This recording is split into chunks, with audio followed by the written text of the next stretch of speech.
friends, जैसे कि मनीष जी ने कहा, पिक्चर अभी बाकी नहीं है, जस्ट शुरू हुई है, इसलिए मैं आप सबसे रिक्वेस्ट करूंगा कि आपके जो फोन्स है वो वाइब्रेशन मोड में रखें या साइलेंट मोड पे रखें. Friends, you know, so far I had just read stories that were written with words. This is the first time I'm looking at a story written just with numbers. Soumya, don't you think Manish ji's session was brilliant? Yes, of course, Shyam. But you know what? I was hanging out with my friends the other day, and they were talking about small, mid and large cap companies. They said that large cap companies can grow faster and that I can make more money. But you know the 10-year CAGRs of, if you compare the 10-year CAGRs of small cap, mid cap and large cap indices, the difference isn't much. It's only between 12 and 15%. In fact, I got this verified by Jaspreet ji as well. Really? I didn't know this. Soumya, it's fine not to know everything. हम जैसे ना चीजों को भी कभी-कभी कुछ पता रहता है. Sure, but aren't small cap and mid cap more riskier? And are they worth it? Well, to answer this question and many more, we would like to call a special speaker on the stage. Sure. Folks, we're delighted to present to you Mr. Aniruddha Naha. He is an equity veteran with almost 2 decades of fund management experience. He presently is the CIO alternates at PGIM AMC. In the past, he's also worked with brands like Avendus, IDFC AMC, Mirai Asset, and DSP BlackRock. We request all of you to put your hands together again for Mr. Naha.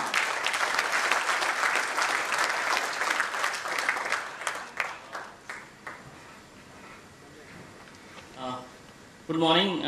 Thank you very much, ladies and gentlemen. Actually, I'm not a great speaker in that sense. I let my return speak for itself. But hopefully, you'll be able to take away some feedback from our session out here. Okay. So this is a broad framework within which we work. We will.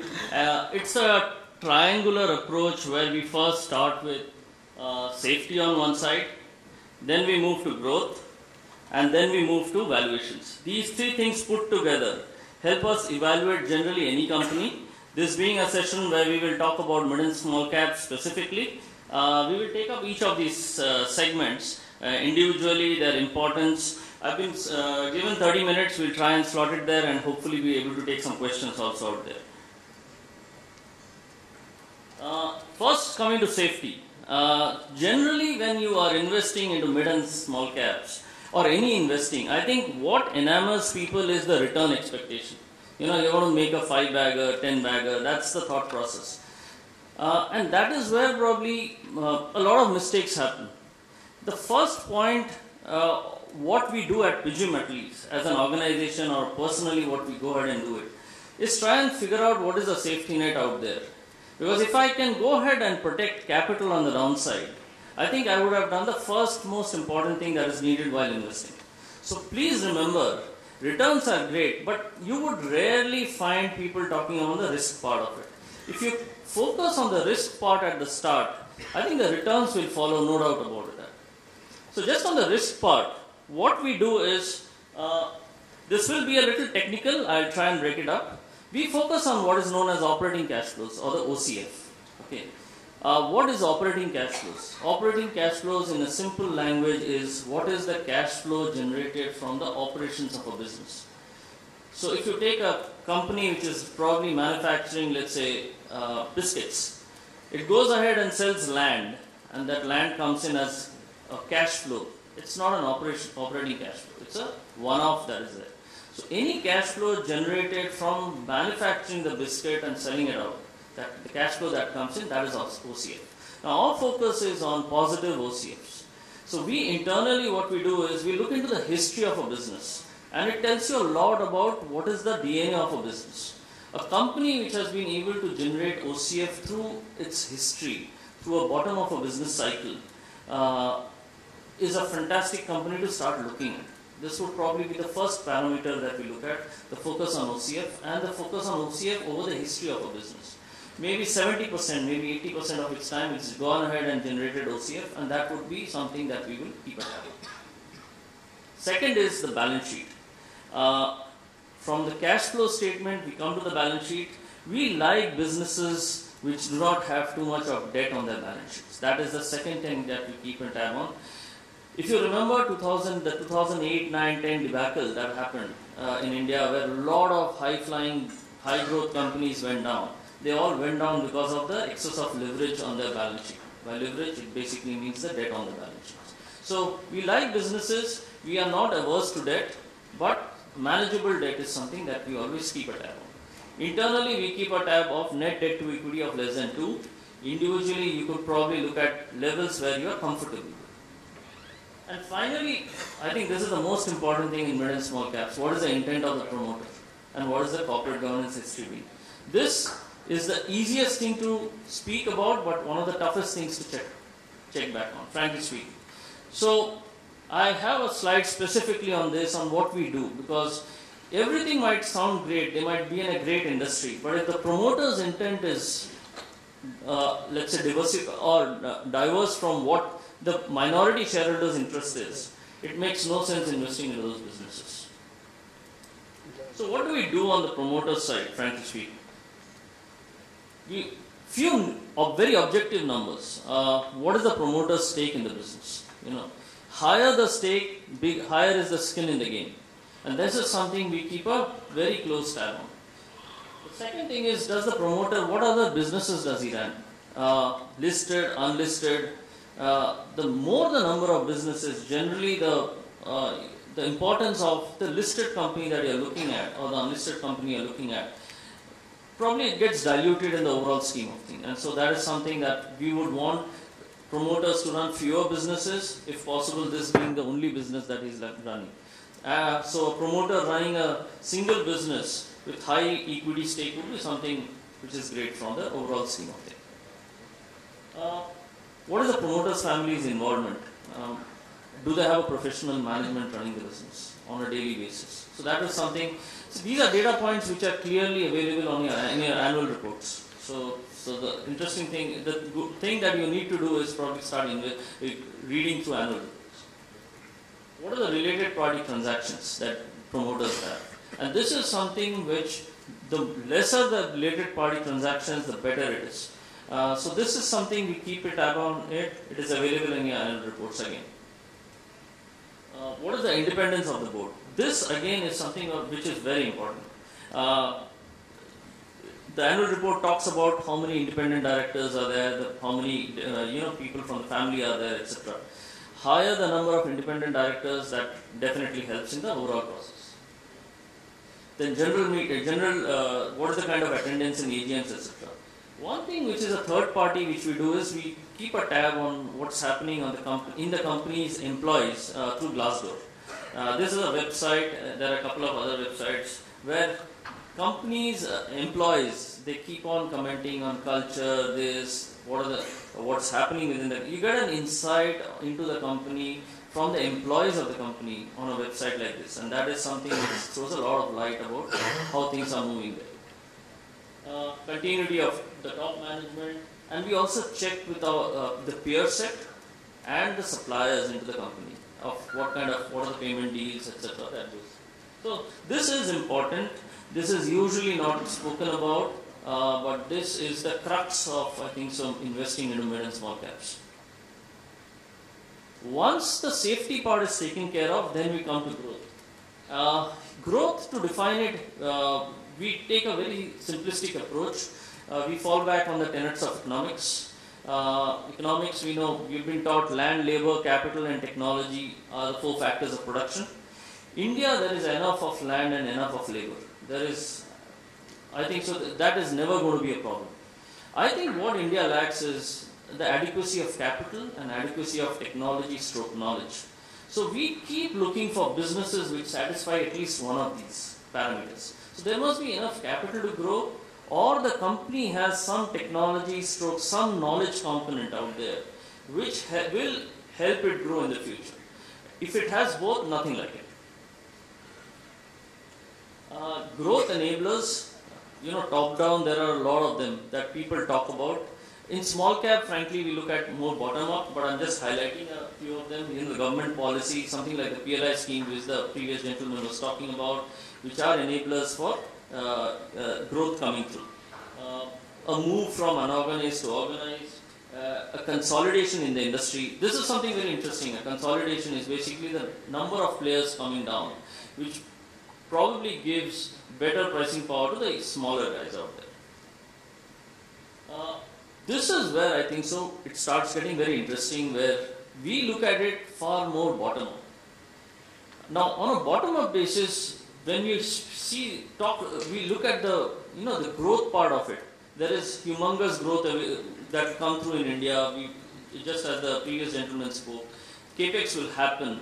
How do you go ahead and identify which are the set of companies which will participate in this? See, the first basic requirement for a company to participate is it must have the capacity to expand. That is as simple as that. Now, capex, according to us, when you look at it from a bottom up, from an individual promoter's view, a small company out there, when will he go ahead and do capex? There are two things which need to be fulfilled. One is the ability to do capex, and second is the willingness to do capex. This is very important. The ability to do capex comes from how clean the balance sheet of that company is. What is the kind of cash flow generation that the company is doing? And that is exactly what we enumerated earlier in our slides, the focus on balance sheet and cash flows. A company which is already high on debt, it is very unlikely they are going to go ahead, leverage their balance sheet or raise debt further up to go ahead and spend. It is very unlikely. So the first enabler that we look for is companies with reasonably clean balance sheets and strong OCF, operating cash flows. These are the companies which have the capacity to do capex. Coming to the willingness to do capex, the willingness to do capex depends on what is the present capacity utilization of the company.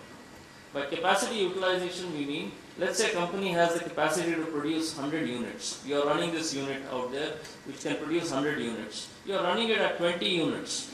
It is very unlikely that you will go ahead and set up a capacity again in the near future. Unless you don't hit that 75, 80 units of capacity, you will not think about capacity expansion. So this is something at a bottom-up level that we keep tracking. So when you look at small and mid caps, these are the things that we keep a tab on. Is how clean are the balance sheets and what is the kind of cash flow generation, and more importantly is what is the kind of capacity expansion this company, what is the kind of capacity utilization this company has as of now, and hence will it lead to further expansion in capacity. Of course, there is another thing which is that the cost structure also. There are companies in the mid and small cap space which have very bloated cost structures.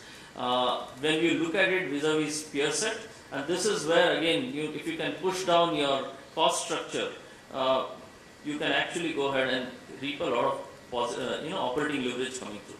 So operating leverage generally across mid-small caps is something that we look at very closely.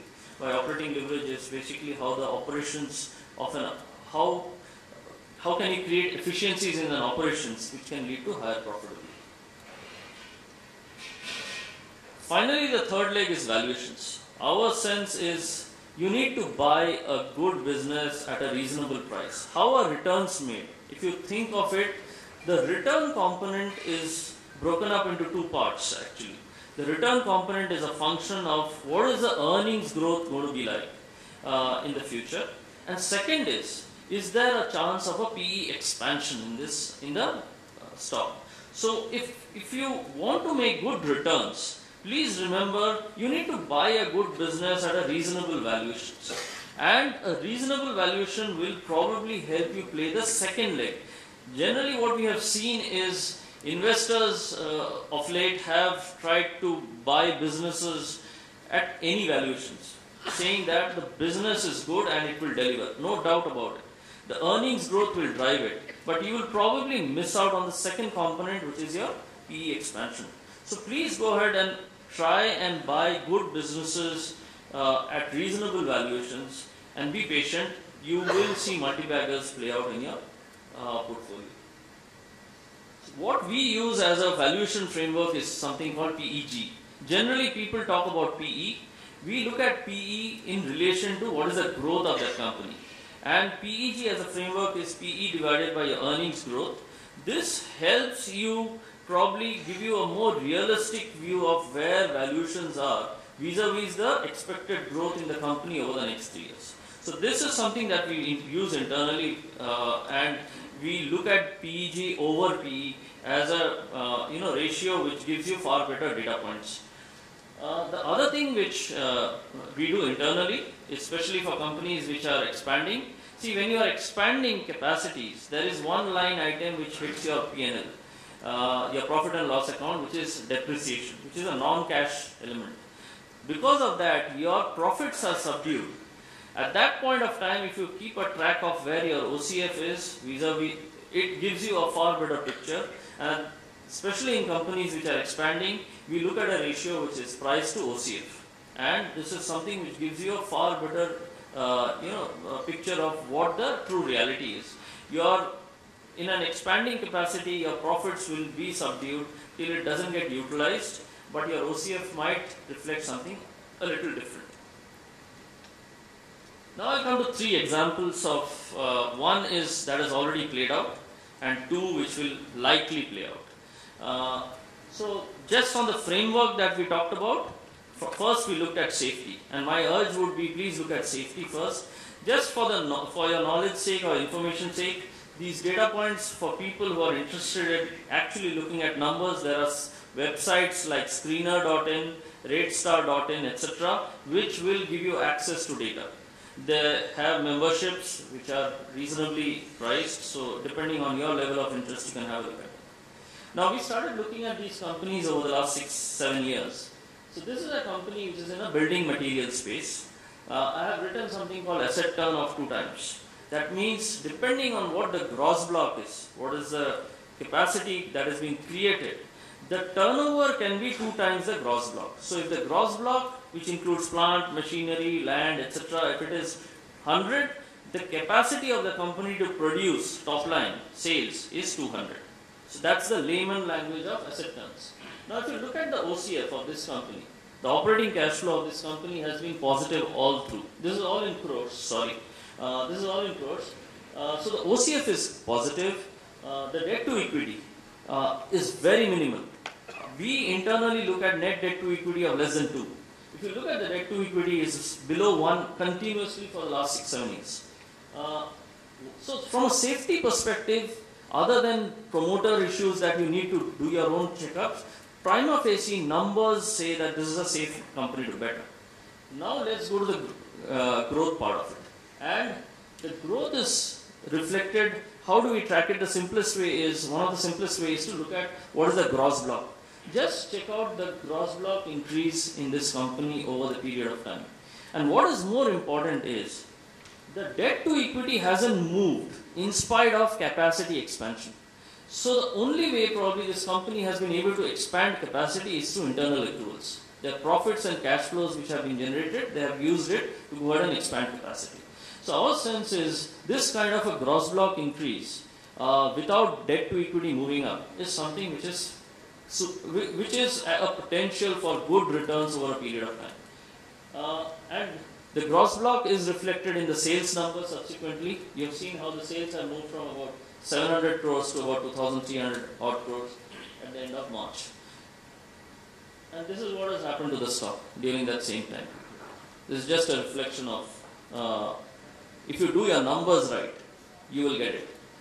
I didn't put the name on purpose here because what my intention here is, I can buy you the fish or I can help you fish.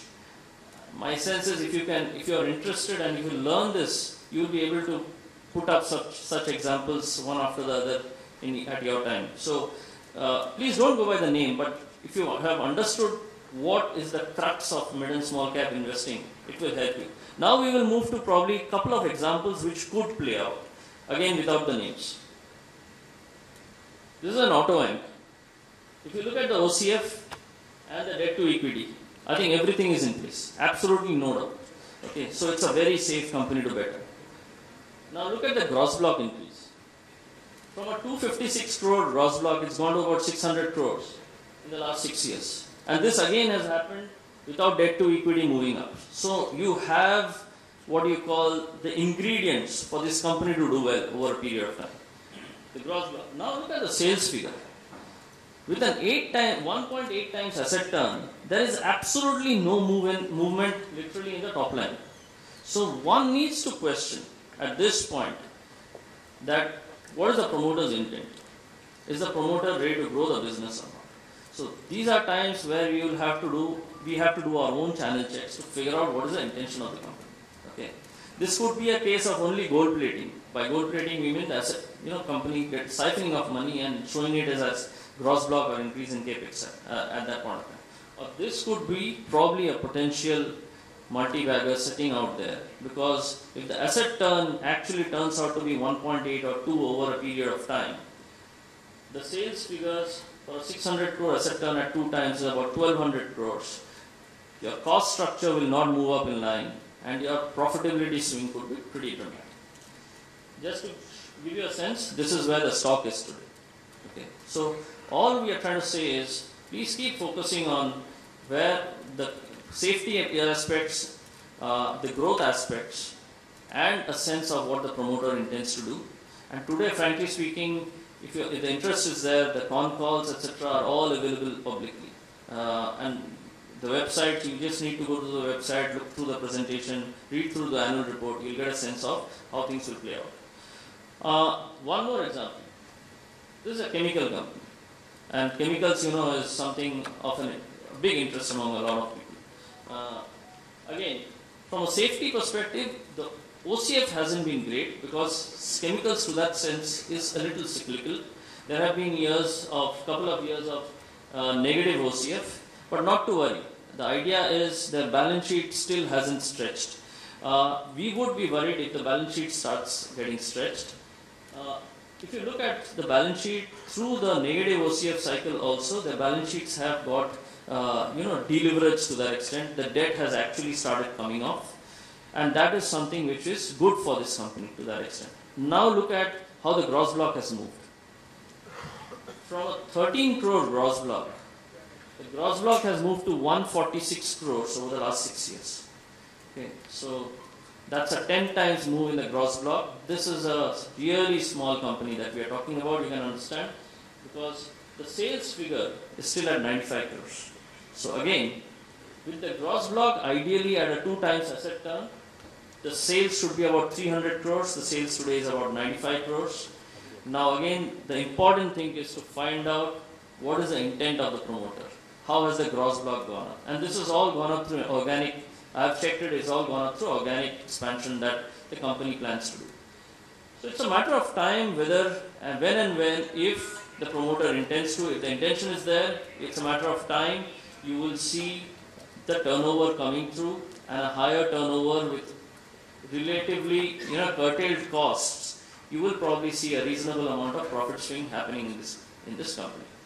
So all our intention through this session is to try and at least point you in the direction of what you should be looking for while you're investing in mid and small caps. This is the company price, a chart. Again, nothing much has happened. There is a potential, but it's a matter of, we'll have to wait and see. See, our philosophy, this to just wrap it up, and then we can open it up for questions probably. Just to wrap it up, we believe that top line is vanity, bottom line is sanity, and cash flow is reality. This is something that I have learned over my last 20 years.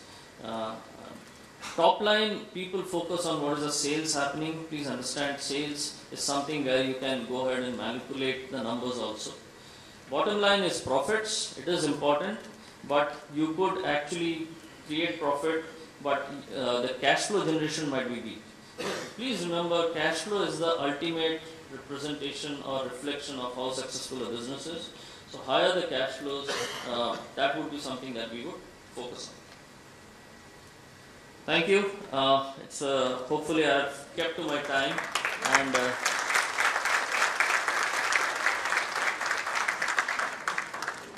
I'll be happy to take questions if there are any.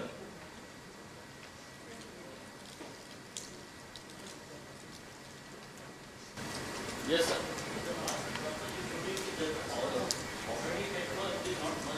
Yes. Right. CapEx has grown from 34 to 140. Right. So probably that additional 170 crore money would have come either from the equity flow or. So there has been some amount of equity dilution, and in the interim they had taken some money which has been repaid. Debt ratio has already come down. So it happened within a year's time, but the money came in within a start of a balance sheet year, and it went out in a full balance sheet. That was the promoter funding it and then taking it.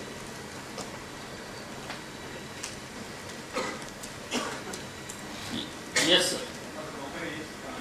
CapEx has gone up very much. Sales has not gone up. Right. Is that investment is wrong actually? No, sir, that is something that I am not drawing any conclusion. I have left it to you to draw the conclusion. The idea is, you look at these numbers, it looks very interesting. The sales have not come through. There could be two cases, two reasons for this to happen. One is that the company's intention is to take out money from, the promoter's intention is to take out money. So he has expanded capex, the gross block has gone up, and there is no commensurate bottom line, top line coming through. Or it could be that for some reason they have held it back, the cycle has not been favorable, and it's a matter of time this will come through. This is a judgment which we will have to make through by either meeting the management, reading through their transcripts, looking at their annual report, and then probably taking a call of whether the business will go through or not. Yes, sir. Yeah, this ROE and ROCE was never shown, despite it being one of the most important considerations for. Yeah, so see, the ROE and ROC, I can tell you very clearly. The fact is, when you look at businesses, do you invest into already existing high ROE businesses, which is reflective of a very good business, or do you go ahead and buy into businesses where the ROEs are subdued as of now and play the journey of an ROE expansion?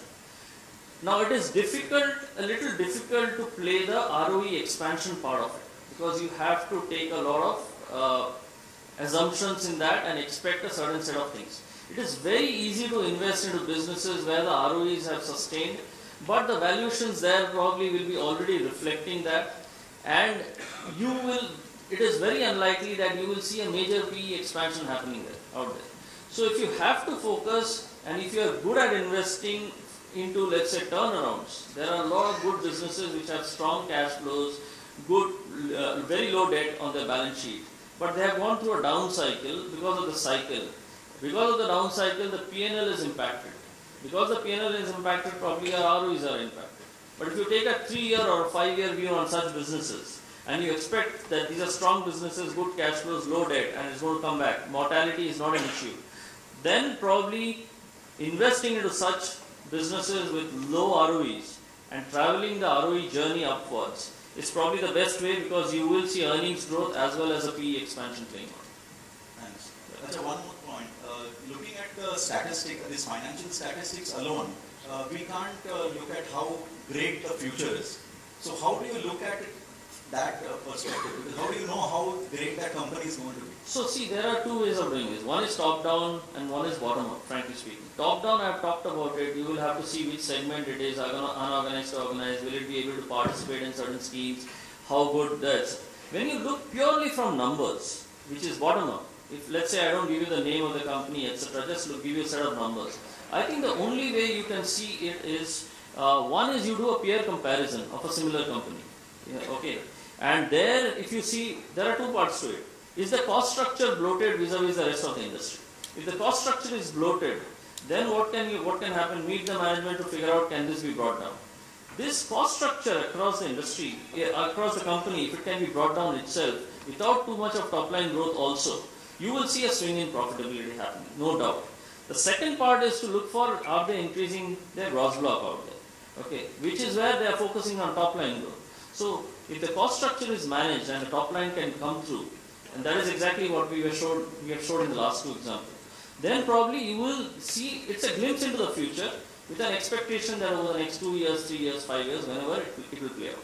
If you get both of it, nothing like it, where probably cost structures can be managed to a certain extent, as well as the operating leverage part playing out on the top line side, those companies could do phenomenally well. When you say cost structure, you mean the debt part?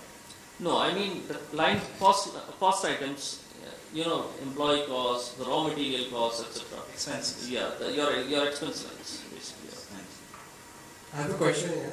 Can you please explain what is gross block again? Sure.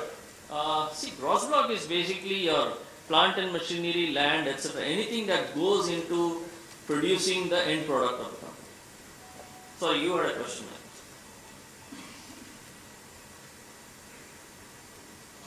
This is something on a more macro level.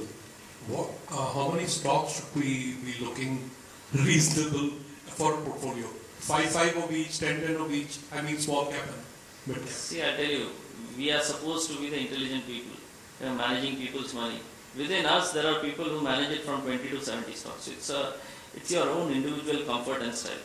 So I wouldn't have a set of number to actually point No, to. but still a bare minimum.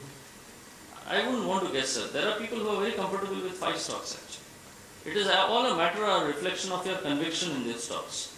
And if you are comfortable, finally, that if you believe these 5 stocks can be a 5-bagger in 10 years, 5 stocks are good enough. That's as simple as that. Okay, thank you. Yeah, can I ask one question, please? Sure.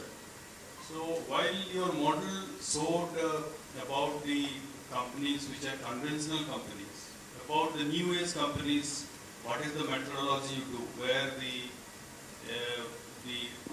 analyzing on the gross block or the initial years of operating cash flow may not give much insight into what is going to happen? Sure.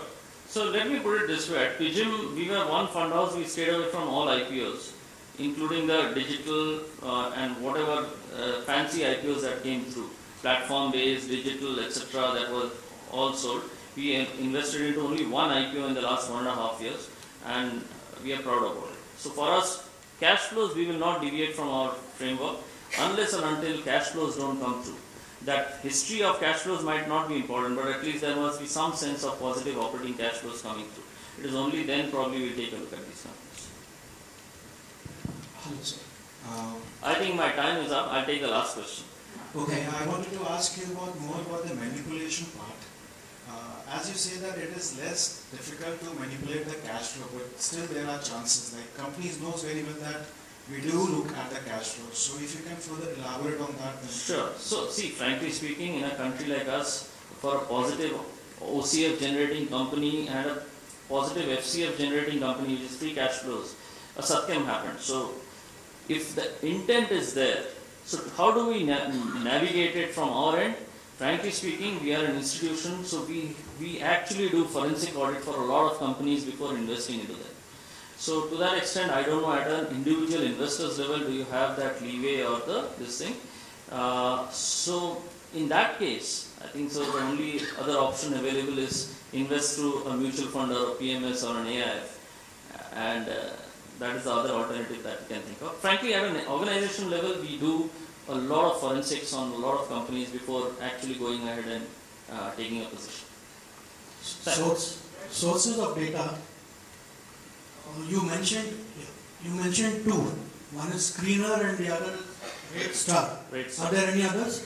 There would be, sir. I mean, you go to the BSC website, NSE website, their own websites, you will find a lot of data on individual companies. And Glassdoor was one. What are the others where we can get Sorry? on the company? Because we don't, as an average investor, I don't think we get access to the management. You mentioned You don't need, you can actually attend con calls. It is publicly available on the BSC, NSE, it is mentioned, the con calls are mentioned.